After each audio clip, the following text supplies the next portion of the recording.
tal, Facundo? ¿Qué tal, Facundo? ¿Cómo estás? Estamos en nuestra clase de guaraní. Nuestro texto de hoy es: no pierdas de vista mis palabras, guárdalas muy dentro de tu corazón. Proverbios 4:21.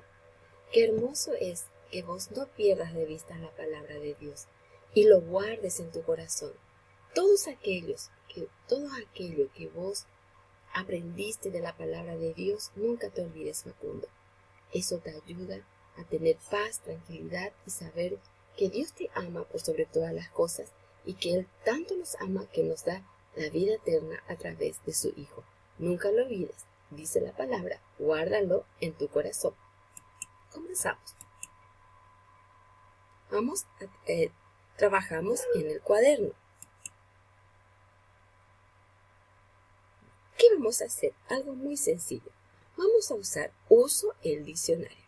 Vas a buscar tu diccionario de guaraní y vas a buscar qué significa shogu'u, upukwe y ho'u. Estas tres palabras vas a buscar el significado. Una vez que sepas el significado, lo vas a escribir.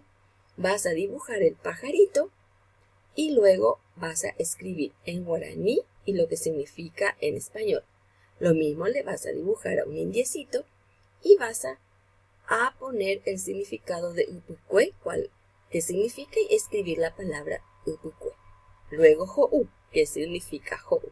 Y lo mismo, vas a dibujar el niñito comiendo la manzana y que significa ho'u. Bien, muchas gracias, Facundo, que el Señor te bendiga, y esta va a ser tu tarea de guaraní. Chao, Facundo.